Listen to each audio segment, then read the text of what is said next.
se retrouve aujourd'hui avec Chanel, la fondatrice de My Cosmic, pour une petite interview. On va parler d'astrologie, de spiritualité et bienvenue à toi Chanel. Merci beaucoup, merci à toi de l'invitation. Merci. Alors Chanel, tu es donc créatrice d'un déodorant que j'ai dans les mains. Exactement. C'est un déodorant donc naturel, C'est ça. vegan, fabriqué dans le sud de la France. Exactement, à Grasse plus précisément, dans la capitale du parfum. Ok, d'accord, je savais pas. Et conçu en harmonie avec chaque signe astrologique. Exact. Donc là, moi, elle m'a ramené les deux déodorants. Donc il y en a. Bélier directement. Voilà, bélier, mon signe astrologique.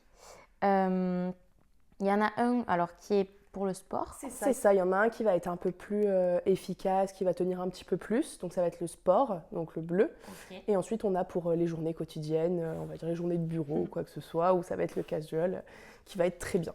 Ok. Comment tu as conçu ces produits? Déjà, comment l'idée t'est venue de créer un déodorant naturel et en harmonie avec les signes astro? Les signes astrologiques, ouais. C'est vrai qu'on me pose beaucoup la question même de savoir le lien de corrélation qu'il y a vraiment entre les deux. Mais au final, c'est juste parce que j'étais très sportive. Bon là, depuis que j'ai monté mon entreprise, c'est un peu plus compliqué de pouvoir vraiment faire du sport autant que je faisais avant.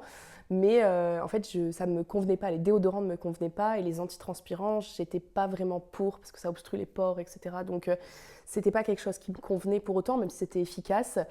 Et en fait, du coup, j'ai voulu créer mon propre déodorant. Et en fait, je suis extrêmement fan d'astrologie à côté, de spiritualité. Et ça me berce depuis que je suis toute petite. Et donc, du coup, j'ai décidé d'allier les deux, déjà pour un point de départ et pour pouvoir me lancer, en fait. Et me dire, je reste quand même dans quelque chose qui me plaît beaucoup, donc la cosmétique. On est sur l'astrologie aussi. Et je me dis, autant, en fait, chaque signe a des caractéristiques assez particulières et nécessite des besoins, entre guillemets, ou des plantes qui peuvent être dues à leurs caractéristiques. Okay. Donc, pour les apaiser, pour les stimuler, etc. Donc, en fait, chaque déo, par exemple, là, le mien bélier, il est conçu avec certains ingrédients. C'est ça, et exactement. Un déo cancer va être conçu différemment. Différemment, exactement. D'accord, ok. Ok, bon, mais trop bien. Ouais, non, c'est cool. Et comment tu t'es renseigné comment sur ces ingrédients? Est-ce que toi, tu le savais Non, je me suis beaucoup renseignée moi en amont. Je suis allée voir une astrologue. J'ai mon père aussi qui est tellement dedans, qui connaît tout sur le bout des doigts et qui savait très bien que la lavande, la sauge, etc. C'était vraiment fait pour tel ou tel signe. Et donc, du coup, je me suis beaucoup penchée avec eux. Et après, c'est des démarches sur les laboratoires, etc. Après, la production. Mais... Voilà, et du coup, la production, comment ça s'est passé? Tu as fait appel à...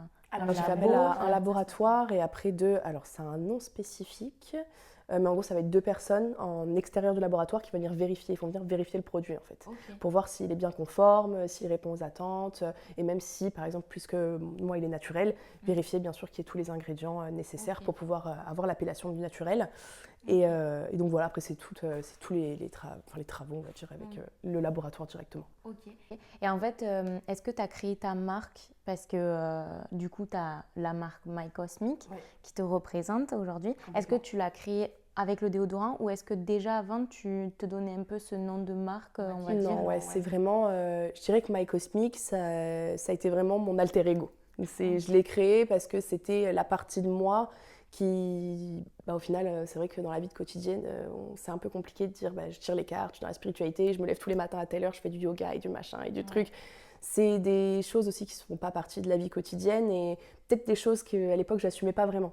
Okay. Et donc, du coup, je gardais beaucoup en moi. Et en fait, d'où est né My Cosmic, où je me suis dit, c'est vraiment mon point de départ.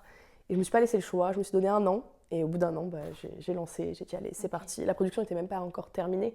Et je me suis lancée sur les réseaux et j'ai dit, ok, je le lance. Mais pour les déodorants, en point de départ, quoi. Ok, et donc tu as d'autres projets là avec il y a beaucoup de projets qui arrivent, mais le plus compliqué, c'est de trier les idées. Je pense que tu connais, tu connais bien ça. Mais, d'autres produits? Alors, les produits, pour le moment, je laisse de côté. Parce que c'est vrai qu'en investissement et en rentabilité, forcément, quand on a ouvrir son entreprise, c'est un peu compliqué. Donc, c'est vrai que j'ai fait beaucoup d'investissements pour, au final, une rentabilité qui est très bien pour un début de marque, mais qui n'est pas non plus à la hauteur de ce que j'espérais. Quand on lance une marque, on s'attend à ce que tout le monde nous attende, alors qu'au final, non.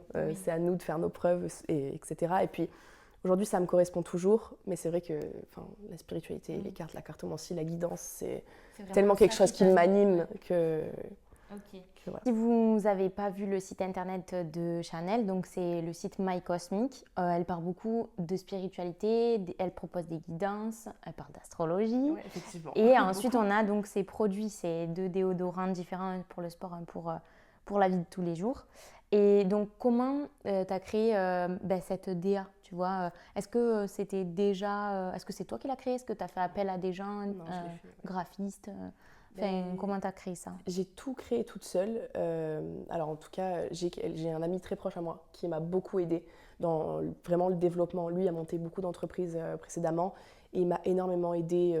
Aujourd'hui, c'est mon associé. Hein. C'est vraiment, il fait intégralement partie pour moi de My Cosmic, même si lui est un peu plus timide là-dessus.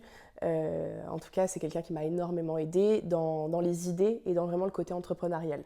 Après, sinon, tout ce qui est DA, marketing, vidéo, etc., j'ai tout fait moi-même, même mon site internet. Création de contenu, exactement. Mais après, même mon site internet, c'est quelque chose que j'ai fait moi-même et ça a été, je pense, l'étape la plus compliquée au début. J'ai passé au moins 2 mois sur mon site internet à comprendre où aller où. Enfin, c'était une catastrophe, je ne pensais pas m'en sortir. Et au final, je suis très fière du site internet que j'ai aujourd'hui, ce qui me ressemble. Et bon, au final, on a changé toutes les couleurs. Il y a tout, en un an, mais en moins d'1 an, au final, il y a eu beaucoup, beaucoup de changements. Et c'est vrai que de suivre, d'avoir fait mon site internet, n'empêche, ça m'a aidé aussi à pouvoir changer exactement comme je le voulais relativement rapidement, puisque je savais exactement où tout se situait. Mais sinon ouais, tout vient de ma tête. Mais sinon, après, ouais, c'était pas prévu comme ça, en fait. Ça s'est vraiment fait sur le fil. Et tu l'as créé en même temps que le déo ou tu avais déjà fait un premier... Enfin, en tout cas, ton identité de marque, est-ce que tu l'as créé en même temps que le déo ou c'est vraiment avant? Parce que tu as quand même 24 000 followers sur TikTok, donc je suppose que le déo, il est venu après. Que tu aies quand même eu des... Alors même pas, non, même pas. J'ai commencé, alors le lancement de My Cosmic a été le 1er avril 2023 et j'ai lancé, je crois, les déos en précommande peut-être 1 mois et demi après. Mais donc le lancement de My Cosmic, c'est le TikTok? C'est ça, c'est le TikTok, Instagram, etc. où j'ai annoncé du coup aussi aux proches, aux gens qui suivent depuis le collège sur Instagram ou quoi, donc de dire ça y est, je me lance quoi. Et je me suis dit, maintenant je suis arrivée au pied du mur, fais-le et t'as rien à perdre. Et au final, je suis bien ravie de l'avoir fait. Ah bah oui, mais en 1 an, enfin même pas 1 an, parce que là on est même pas en avril, t'as réussi à monter énormément de projets, à avoir une certaine notoriété du coup sur TikTok, ça c'est génial. Ouais, non, c'est cool. Et du coup, oui, donc le déo est arrivé après. À côté de ça, tu es étudiante. Exactement. Tu es étudiante en quoi? Je fais un master en marketing. Ok, d'accord. Donc l'objectif, c'est quoi avec ce master derrière? C'est plus une sécurité. Malgré tout, j'ai beaucoup la tête dans les étoiles avec la spiritualité, etc. Mais je suis très terre à terre et je vends pas mes mérites, on va dire. Imaginons demain, ça se casse la gueule, j'aurai toujours de quoi rebondir. Donc je finis mon master, je prends un bac +5. C'est toujours ça à prendre. Mais c'est vrai qu'après, le côté théorique et pratique, en cours, on n'apprend plus rien en fait une fois qu'on a créé sa propre entreprise. Ouais, ben justement, est-ce que ça t'a aidé d'être en études là-dedans pour créer Peut-être pour le côté organisé, pour le côté développement de l'idée ou peut-être l'éveil concurrentiel, etc. où c'est relativement important. Mais sinon, en soi, je pense que tout vient de la tête et même on regarde tellement de choses, on scrolle tellement aussi qu'il y a plein d'idées, je pense, qui se stockent et qui ressortent une fois que c'est pour nous. Parce que ta stratégie, toi, de communication, enfin, je sais pas si tu as monté une stratégie de communication ou si tu es vraiment sur le feeling. Oui, je suis vraiment sur le feeling. Ouais. Parce que du coup, ça marche, ça a marché et ça marche donc encore. Donc oui, en fait, tu n'as pas vraiment calculé tout ça. Tu l'as fait... Vraiment, je l'ai fait... le jour le jour. Je me suis dit, aujourd'hui, je fais une vidéo sur ça, etc. Après, j'ai vu que ça commençait un peu à prendre. Donc, par contre, j'ai toujours un calendrier dans lequel je sais exactement quelle vidéo poster, à quelle heure, avec des sujets, une trentaine de sujets d'avance. On ne sait jamais. Mais par contre, non, ça a toujours été... J'ai jamais fait une stratégie de je vais suivre tel truc. Je me suis toujours adaptée à ce que les gens me demandaient, comment moi je me sentais aussi. C'était important de prendre en compte. Donc, ok, trop bien. Et donc, du coup, c'est toi qui gères la communication sur tes réseaux. Tu n'as pas de CM ou, Non, c'est tout toi, les montages vidéo et tout, c'est toi? C'est moi aussi. Ok. C'est vrai que j'ai appris sur le tas aussi, ça. Parce que les montages vidéo, j'étais pas douée au début. Et aujourd'hui, je peux comparer déjà les premiers montages vidéo que j'ai fait il y a moins d'1 an. Et déjà aujourd'hui, c'est plutôt cool. Là, tu t'es lancée récemment sur Instagram. Ouais. J'ai vu ça. En fait, au quotidien, tu partages à ta communauté, donc maintenant aussi sur Instagram, mais avant plus sur TikTok, des conseils astro surtout. Ça va être beaucoup astrologique et beaucoup pour tout ce qui est libération émotionnelle. Donc vraiment inciter les gens sans les forcer pour autant, parce que sa spiritualité, il faut vraiment la trouver. C'est pas en suivant, enfin c'est pas en brûlant de l'encens, brûlant de la sauge, en méditant 8 heures par jour qu'on est dans la spiritualité. C'est vraiment sa propre spiritualité, elle est propre à soi-même. Et ensuite, il faut juste trouver le chemin que tout le monde veut, enfin que la personne veut prendre en soi. Mais c'était quoi ta question, excuse-moi? En fait, tu donnais des conseils, mais en gros, je n'ai même pas posé de question. J'allais te demander comment ça t'est venu tout ça? Est-ce que Je lis énormément. Déjà, je lis beaucoup. Mais depuis des années, déjà, j'ai été bercée là-dedans avec mon papa qui est tellement dedans, qui est même 10 fois plus dedans que moi. Depuis que je suis toute petite, j'ai choisi ma spiritualité très jeune. Et je connais beaucoup de choses sans vantardise ou quoi que ce soit. J'ai énormément lu et j'ai beaucoup de maîtrise sur le sujet. Et du coup, je voulais juste partager pour les gens qui n'ont pas envie d'acheter un livre, de le lire jusqu'au bout.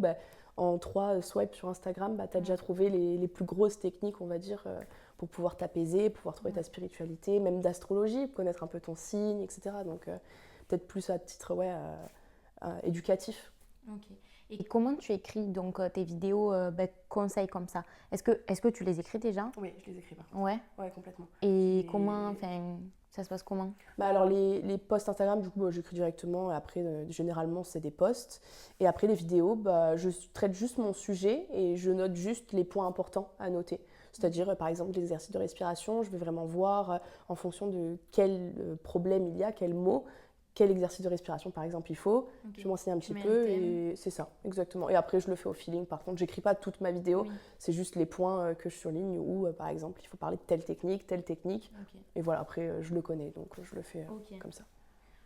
Donc, on a parlé de ton déo, des conseils astro, mais donc il y a aussi les guidances spirituelles. J'ai du mal avec le mot spirituel aujourd'hui. Est-ce que tu peux expliquer déjà ce que c'est? Parce que je pense que moi, je n'expliquerai pas aussi bien. Après, c'est normal. Oui. Mais, la guidance en soi, c'est vraiment pour pouvoir aider les gens à soigner leurs mots, vraiment à travailler avec leur âme. Donc ça veut dire que, imaginons, demain, tu as un blocage sur la communication, etc. En fait, tout s'explique. Je pars du constat où tout s'explique. Et pour moi, l'âme est toujours pour quelque chose. Il y a des vies antérieures, etc. Donc il y a beaucoup de choses qui s'expliquent. Par exemple, les peurs dont tu m'avais parlé, où vraiment il y a une notion, il y a une connotation où c'est explicable. Et ensuite, donc on va travailler avec l'âme pour pouvoir résoudre les mots ou en prendre conscience, c'est-à-dire qu'il y a beaucoup de traumatismes qui sont dans l'inconscient. Et nous, déjà, on va le basculer dans le conscient. Donc déjà, conscientiser, c'est déjà énorme pour le travail sur soi-même, c'est beaucoup. Et ensuite, après, ça va être donc de la voyance pure et dure, mais c'est juste que j'aime pas appeler ça voyance. Ça fait vieux terme, je suis moins là-dedans. Et après, ça va être vraiment de prédire l'avenir en fonction de la cartomancie. Je fais aussi des pendules, des runes. C'est quoi rune? Alors runes, c'est des petites pierres. Je crois que c'était à l'époque, alors je ne vais pas dire de conneries, mais peut-être des vikings. Où en fait, il y avait des petits écriteaux sur les runes. Et ça voulait dire, chaque rune a une signification. Des petites pierres en fait. Et on les lance et en fonction d'eux, ça veut dire des messages. Ok, d'accord. Et voilà. Ok. Et est-ce que ça, donc la voyance, tout ça, est-ce que même, un peu le tout, quoi, est-ce que c'est quelque chose qui s'apprend? Est-ce que tu l'as appris? Est-ce que vu que ton papa, tu nous as dit qu'il était là-dedans, est-ce que c'est lui qui t'a transmis quelque chose, qui t'a enseigné, ou est-ce que c'est un don? C'est ça. Je pars pas du principe où... je pense qu'on peut l'apprendre parce qu'on peut développer son intuition. C'est-à-dire qu'on a tous une intuition au fond de nous, il faut juste la travailler et en fonction de comment on est réceptif, pouvoir travailler un peu plus ou non. Mais c'est vrai que purement et durement, l'apprendre, je reste un peu mitigée sur le sujet. Mais c'est vrai que moi, cette famille, cette génération en génération, j'ai mon arrière-grand-mère qui faisait de l'écriture automatique, donc elle fermait les yeux, elle avait des visions et elle était complètement absente. Et d'un coup, elle écrivait. Et elle écrivait tout ce qui se passait sur des générations. C'était impressionnant, mais dans les détails les plus précis, etc. Donc c'était assez fou. Ma grand-mère, pareil. Mon père, qui est dans les cartes depuis tout petit, il a très bien réussi sa vie aujourd'hui. Et il m'a toujours dit, c'est grâce aux cartes. Parce qu'elles m'ont toujours aidé à choisir les meilleurs choix. Il travaille là-dedans ou... Alors, c'était son rêve, mais c'est vrai qu'à l'époque, ça faisait directement... Bon, comme aujourd'hui, on trouve énormément de charlatans, on trouve énormément d'arnaqueurs là-dedans, mais il avait peur de cette connotation parce que lui était sincère dans sa démarche et il avait peur de ça. Okay. Du coup, non, il a fait maître d'œuvre. Et toi, tu le fais depuis combien de temps? Bon, ça fait longtemps. Alors, mon père m'a toujours dit, tu ne touches pas tant que tu n'es pas majeur. Okay. Mais déjà, quand j'avais 13-14 ans, je m'amusais déjà un peu avec, à tester, à toucher, à choisir aussi mon oracle. J'ai le même oracle depuis 10 ans. Okay. C'est vraiment...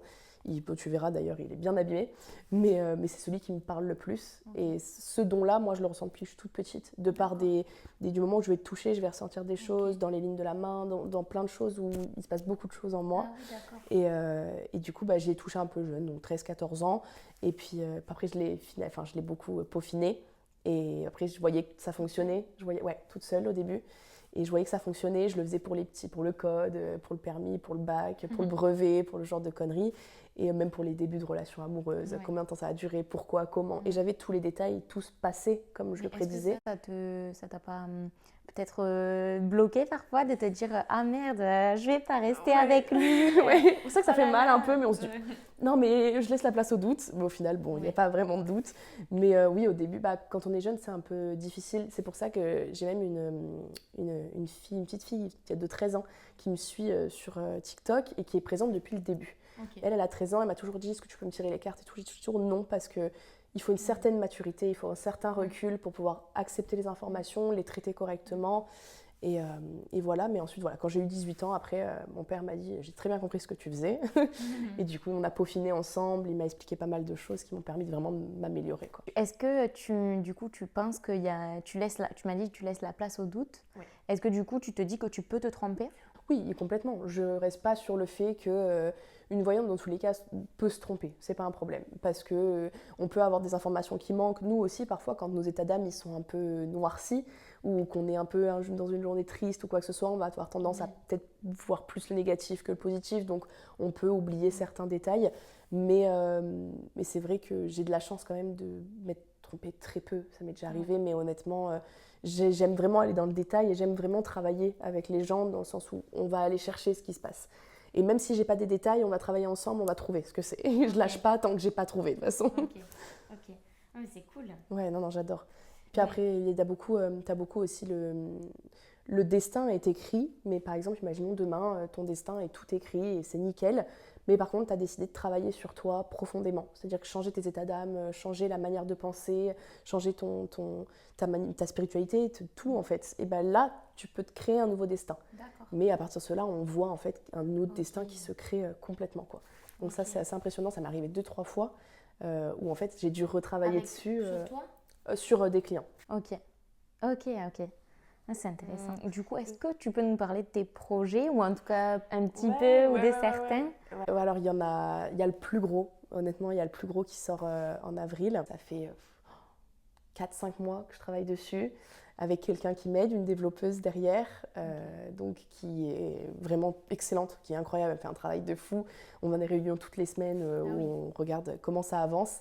Mais en fait, je me suis toujours dit, la spiritualité, c'est quand même un sujet délicat.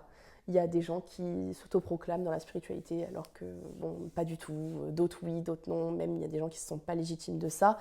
Et au final, j'ai voulu créer un endroit où tous les praticiens de la spiritualité, ils se retrouvent et ils peuvent exercer leurs dons, leurs talents, leur profession. Et en fait, ça sera une plateforme MyCosmic où tous les praticiens pourront s'inscrire. Et nous, les personnes qui auront besoin d'une consultation pourront aller sur le site MyCosmic et chercher le praticien qu'elles veulent. D'accord. Est-ce que là, en fait, ce qui va se passer, c'est que tu vas proposer aux gens de venir s'inscrire en tant que praticien? C'est ça, exactement. Et tu vas sélectionner derrière? C'est ça.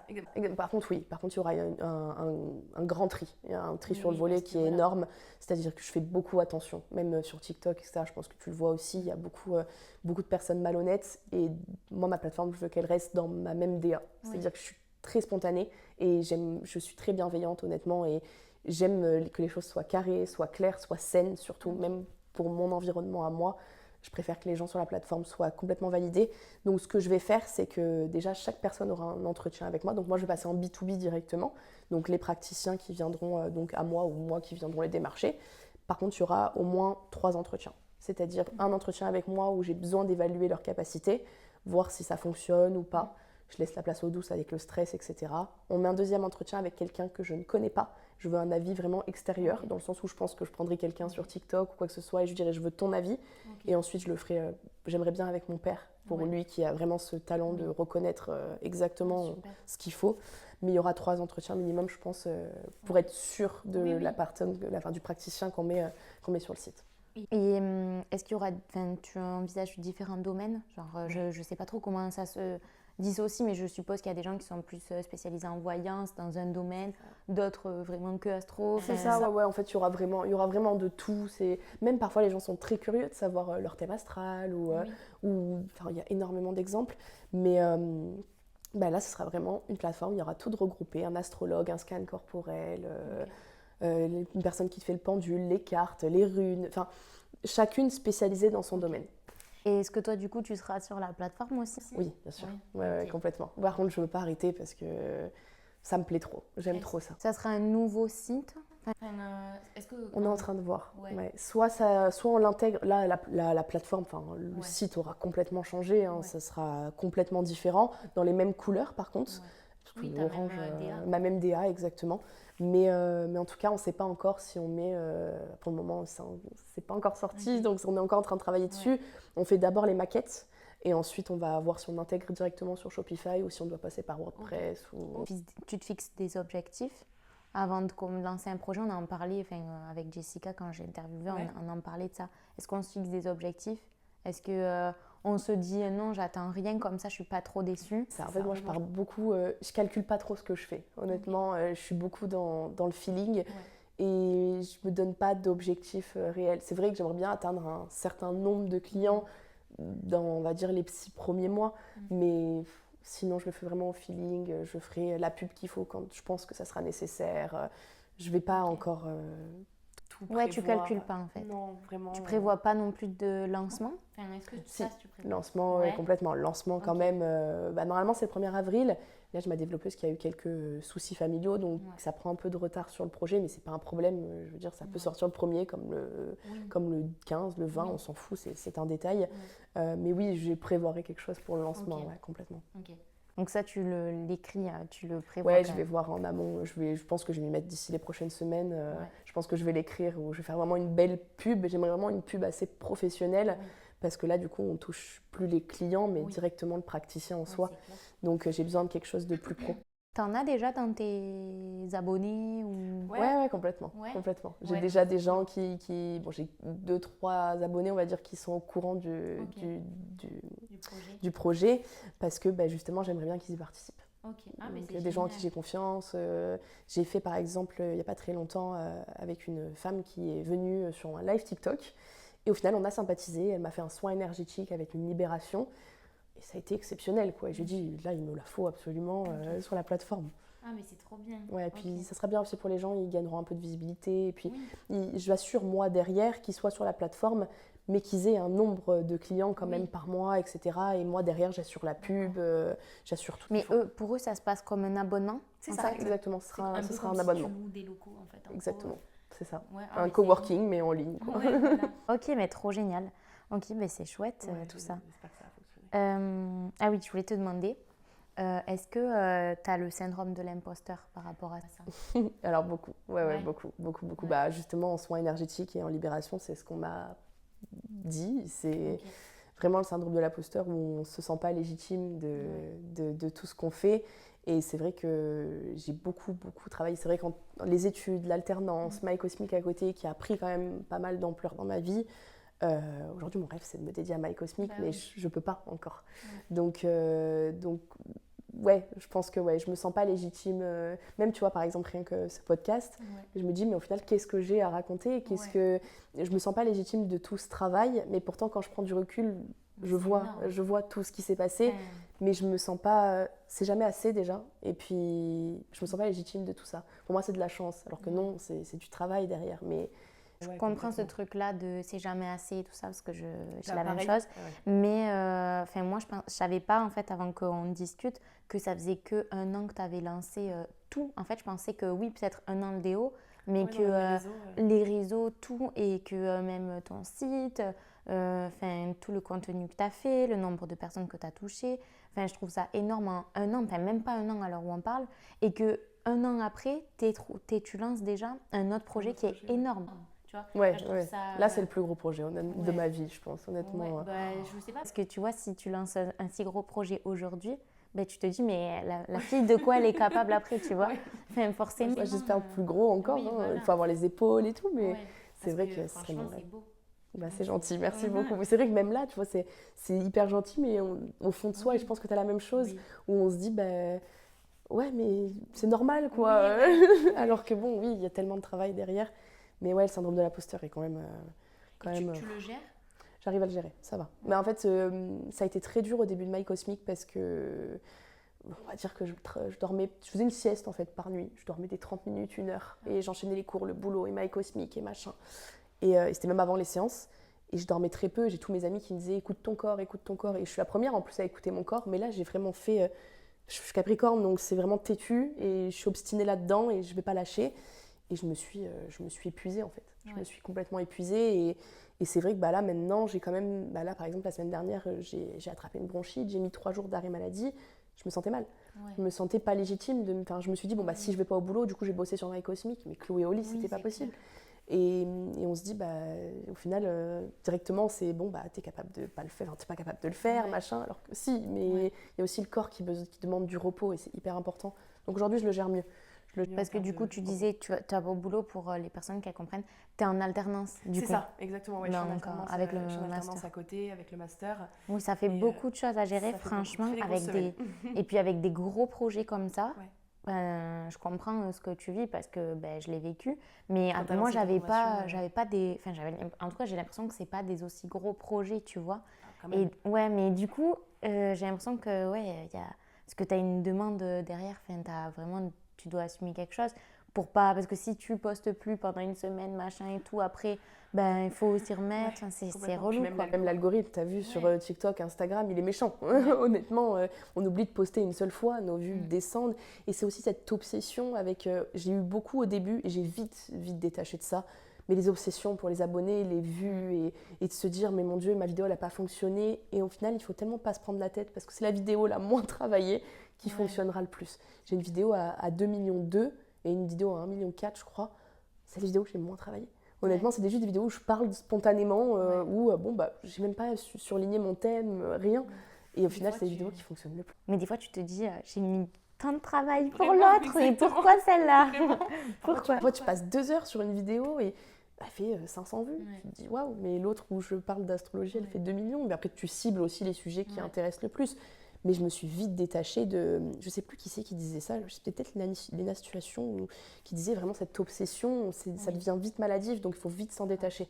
Je me suis directement détachée de ça. Aujourd'hui, mes vidéos, là par exemple, je n'ai pas posté pendant 2-3 jours, elles sont en down, elles font 500, 1000 vues, alors que normalement je tape les 360 000, je m'en fous. Et est-ce que tu fais des lives tous les lundis? Et ça, c'est depuis quand? Les lives, ça fait depuis septembre, je dirais. Septembre, octobre. Ouais, ça va, j'arrive à les tenir. Je te dis pas, oh là là, aujourd'hui, parce que tu parles de quoi pendant ces lives? Généralement, on fait de la guidance, ou sinon, là, maintenant que... Non, je fais toute seule. Et, en fait, j'ai toujours l'habitude de dire on. C'est peut-être aussi le syndrome de l'imposteur, tu vois, mais de dire on dans tout ce que je fais. Peut-être il y a moi, mon alter ego, et toutes les personnes qu'il y a dans ma tête, mais en tout cas, le live, j'arrive à le tenir.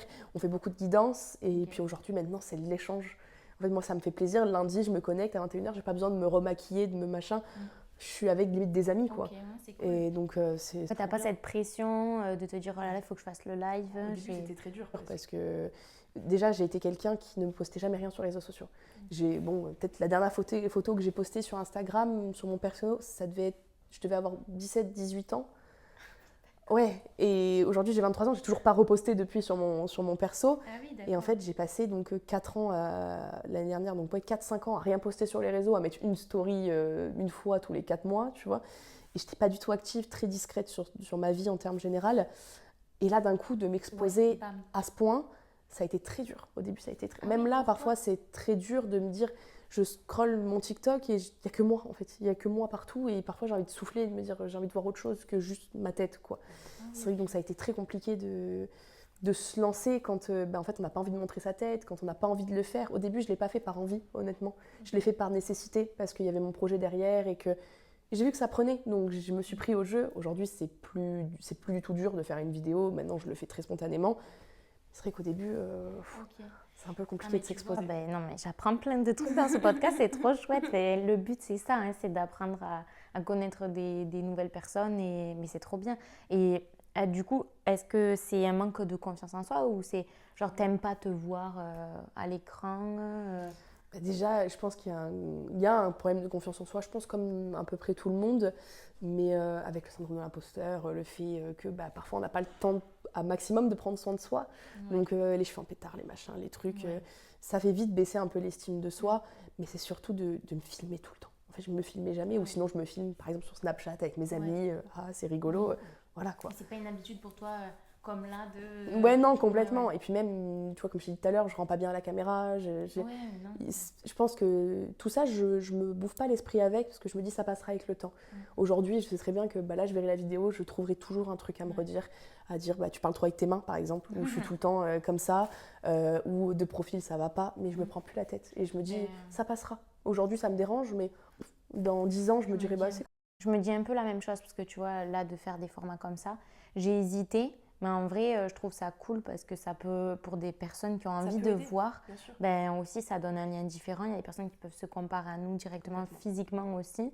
Et je trouve que c'est important de parler de ce sujet parce que quand nous, en plus, on est souvent sur les réseaux, on pense que les personnes comme nous, entre guillemets, on dirait qu'on est des gens hyper importants, mais... C'est ça aussi que j'aime pas, ce côté fame, tu vois, je suis en mode non, je suis personne. Voilà, pas du tout. Des gens qui sont lancés, en fait. Oui, voilà, qui se sont lancés, qui ont eu le courage exposés. De se lancer. Exactement, ouais, exactement, c'est ça. Exposé. Les personnes qui regardent ce contenu, comme moi, avant, je regardais du contenu avant de le faire, je me dis, eux, oh là là, ils ont trop de chance de pouvoir faire ça, de se filmer, machin et tout. Mais moi, aujourd'hui, là, je suis assise comme ça. Je sais que je vais pas m'aimer dans le rendu de la caméra, mais je me dis, c'est pas grave parce que, comme toi, je me dis, s'il faut, dans 2 ans ou quoi, je vais regarder la vidéo, je vais me dire, en fait, j'ai été très bien, il faut pas que... Et au final, même si je suis pas bien, c'est pas grave et je l'ai fait. Et en fait, c'est moi, je suis comme ça. Exactement. J'essaie d'avoir plus cette mentalité aussi parce que de lâcher prise un petit peu, mais c'est pas évident tous les jours, ça veut pas dire que tous les jours j'arrive à me dire ça. Complètement, il y a des downs aussi et c'est hyper important de se laisser place au moment de faiblesse parce que là, si ça se trouve, quand tu feras le montage, tu seras pas dans un bon mood et tu te diras non, ça va pas et tu reprends le lendemain et ça va mieux. Mais je me dis, tu vois, là, tu fais ça aujourd'hui, je te le souhaite, mon Dieu, mais du plus haut point et toutes mes ondes positives pour que ça fonctionne, que ça réussisse, que je puisse pleinement vivre de ça. Et dans quoi, 4-5 ans, tu te diras, mais en fait, je l'ai fait. On s'en fout de comment je rends, je l'ai fait, je l'ai lancé. Et il y a plein de gens, malheureusement, qui s'identifieront à toi en te disant, ok, elle a réussi à le faire. Moi aussi, je m'en fous de mon physique, je m'en fous de comment je suis. Ce qui compte, c'est là-dedans. C'est vraiment dans le cœur, c'est l'âme, c'est ce que tu dégages. Si tu as un côté malsain ou un côté un peu bizarre, les gens le sentent. Ou sinon, il faut vraiment être très fort, mais il faut être spontané, soi-même, ça suffit. Être fier de soi, en vrai. Écoute, j'ai une dernière question pour finir. Si tu es capable d'y répondre, c'est une question difficile.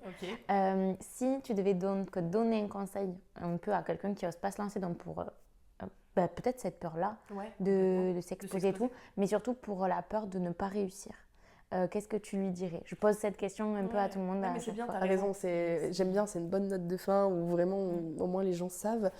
Moi, je dirais vraiment qu'il y a le projet. Du moment où vous avez une idée, faites-le. Il n'y a pas plus simple comme dicton, entre guillemets, mais il n'y a pas plus réel. C'est-à-dire que vous allez procrastiner à vous dire j'ai une idée, vous avez envie de créer un meuble, on s'en fout, un exemple, et créez-le ce meuble. Faites-le en DIY, faites-le avec les moyens que vous avez, mais vous n'avez pas besoin non plus d'un montant excessif. Je pense que tu n'as pas eu besoin non plus d'un grand compte en banque pour pouvoir te lancer. Moi non plus. Là, je filme avec mon téléphone. Voilà, une ring light, ça suffit. Il ne faut pas se dire que parce que les autres ont énormément de production, d'outils, même peut-être de salariés, etc., que vous n'allez pas arriver à un stade. Plus vous allez procrastiner, plus vous allez remettre au lendemain, plus c'est une chance en moins pour vous. C'est le lendemain, vous auriez pu déjà avoir 1 jour d'expérience, et puis 2 jours, et 3 jours. Et au final, aujourd'hui, toi, ça fait combien de temps? J'étais CM avant d'être formatrice. Ok, absolument, mais en tout, ça va faire 2 ans bientôt quand j'étais CM. Mais formatrice, vraiment, c'est là où j'ai tout lâché. où j'étais vraiment seule avec mes projets à moi dans la tête. Parce qu'après, quand tu es CM, tu travailles pour les gens, donc tu respectes leurs besoins. Oui, c'est vrai. Donc c'est un peu différent quand même. Tu te lances, c'est clair que se lancer quand même c'est difficile, mais il y a une forme de sécurité, je trouve, dans le fait de te dire, ok, je vais respecter, si je suis ok avec cette personne, je vais travailler pour lui ou elle, et je vais respecter ce qu'il a besoin. Après tu as ton salaire, tu sors pas d'une zone de confort, quoi. Tu es dans une zone de confort, tu sais ce que tu fais, la demande elle est respectée. Mais quand tu lances vraiment tes propres idées, donc comme là, admettons, tu veux créer quelque chose, c'est encore plus dur parce que tu te dis c'est mon truc à moi, est-ce que ça va vraiment me plaire? Du coup, c'est un peu plus perso, c'est un peu plus touchant, du coup, je trouve aussi. Complètement. Mais c'est vrai que, n'empêche, je pense qu'aujourd'hui tu regrettes pas. Tu as même 2 ans d'expérience derrière toi. Et l'expérience, parce que vous n'allez pas réussir directement, même si je vous le souhaite, ça va pas directement être je vais lancer mon projet ou je vais lancer sur TikTok ou sur Insta ou machin. Déjà, il faut une réelle envie derrière. Et ça va pas fonctionner directement. Mais par contre, quand vous y serez à J plus 2 ans plus, bah là, vous direz en fait, je suis trop fière de moi. Même si ça n'a pas fonctionné, j'ai pris plein de chemins différents. Regardez, moi, je me suis lancée avec les déodorants, je finis en guidance, je finis en plateforme, parce que c'est plein de choses qui m'animent en fonction aussi de comment j'évolue moi de mon côté. Et c'est hyper important de s'écouter, mais en tout cas, la peur du jugement, etc., vraiment, les gens qui vous jugent, ça dure 3 secondes. Et vous savez pourquoi ils vous jugent? Parce qu'eux, ils ne le font pas. Honnêtement, je vois beaucoup de gens, déjà en école de commerce, moi j'en bouffe tous les jours, des gens qui critiquent sur TikTok, etc. Mais pour autant, ils ne le font pas. Oui, et déjà de se lancer, c'est déjà une belle preuve de courage. Et puis l'expérience derrière que vous allez récolter, elle est trop clair. nécessaire. C'est clair. Et la liberté aussi, honnêtement. Ouais. Je pense que tu ne regrettes pas non plus. Et toi, tu dirais quoi pour... Moi, franchement, je dirais que tu vas plus regretter de ne pas l'avoir fait que de l'avoir fait et peut-être de te planter. Parce que même si tu te plantes, tu vas apprendre quelque chose et au final, s'il faut, tu vas même te surprendre et tu vas pas te planter, quoi. Et je me dis aussi, c'est bien de garder dans la tête, de se dire que tu peux te planter parce qu'au moins tu y vas en te disant, de toute façon, comme tu dis, ça va peut-être pas marcher de suite. Ça peut marcher de suite, mais c'est difficile, c'est très rare. Moi, c'est ce que je me dis quand je lance un truc, je me dis c'est rare que ça marche de suite, ça peut, mais du coup, je descends un peu ma déception. Parce que des fois, il y a des trucs, je pense que ça va marcher parce que j'ai l'habitude et tout. Exemple, un post Insta. Bien sûr. Exemple, ouais, celui-là, je me dis ça a trop marché. Ça marche pas et là, je suis déçue. Alors qu'un autre, où je me suis dit, de toute façon, enfin, un autre truc, où je me dis ça, de toute façon, et au final, je suis plus surprise. Et je me dis, garder ça en tête parce que déjà, ça motive. Tu te dis, j'ai du parcours à faire. J'ai envie de le faire parce que ça me plaît vraiment et j'ai envie d'essayer. On n'a qu'une vie, donc autant faire ce qu'on a envie de faire, au pire, surtout quand on est jeune. Parce que on a moins de choses à perdre, entre guillemets. Et vraiment, on n'a rien à perdre, quoi. Je me dis... autant le faire. Ouais, autant le faire. Complètement. Puis même la satisfaction de se dire, ça ne fonctionne pas, c'est pas grave. Ouais. C'est pas grave, on passe à autre chose. J'ai essayé. Je suis fière d'avoir essayé, même si ça n'a pas marché. Le remords plutôt que le regret, c'est plus important. Écoutez, je crois qu'on est arrivé au bout de cet épisode. Merci beaucoup Merci à toi. pour surtout tous ces... Et puis toutes ces belles phrases de motivation. Et c'était très chouette, c'était un bel échange. J'espère que ça vous aura plu. Et je vous dis à samedi prochain. Bisous.